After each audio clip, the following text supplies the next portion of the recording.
দাঁড়াও দাঁড়াও ভাইজান, তুমি বাবুর্চির কাজ করো তাই না? জি জি, আমি বাবুর্চি পাক শাক করি। তো বিরিয়ানির এক পাতিল আপনি কয় টাকায় পাক করে দেন? এই তো 4 কেজি মুরগি দিয়ে 10,000 টাকার ভিতর করে দেই। আচ্ছা, একটা কাজ করেন, আপনি আপনার কার্ড দেন, আমি আপনার সাথে পরে যোগাযোগ করব।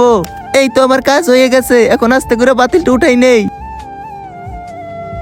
ও চলে গেছে, তাড়াতাড়ি নামা এখন এইটা রে। এখন তাড়াতাড়ি খুলে দেখি। বাহ ভাই, পুরো ভরপুর বিরিয়ানি, কেউ দেখার আগে তাড়াতাড়ি চল। যাক, ফাইনালি চলে আসলাম, এমনিতে অনেক দেরি হয়ে গেছে। ভাইজান, আপনি এক পাতিল বিরিয়ানি অর্ডার করছিলেন। ভাইজান, আপনি এত লেট করলেন, আর 1 ঘন্টা আছে ইফতারির। আসেন এখন তাড়াতাড়ি নিয়ে নেন। এই জায়গা থেকে হাত মুখ ধুয়ে নিয়ে অনেক ময়লা হয়ে গেছি। বিরিয়ানি অনেক গরম, পানির উপর রাখি ততক্ষণ ঠান্ডা হয়ে যাইবে। কই পাতিল কই ভাইজান? পাতিল কই গেল? ও ভাই, কই পাতিল? ভাইজান, আমি তো পাতিল নিয়ে আইছিলাম, জানি না এখন কোথায় গেল। আমি কিছু জানি না, ইফতারির আগে আমার পাতিল লাগবে। আমার মেহমানেরা বৈশা রয়েছে ইফতারির জন্য, না হইলে আমার থেকে খারাপ আর কেউ হইবে না। এ আল্লাহ, আমি এখন কি করব?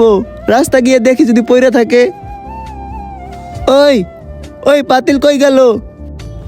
পাতিল তো এই জায়গায় রাখছিলাম। এখন এই সুন্দর ছবিটার জন্য একটি লাইক সাবস্ক্রাইব করে দিবে, আর পরের পার্ট দেখার জন্য ইমোজিটা কমেন্টে দিয়ে দাও।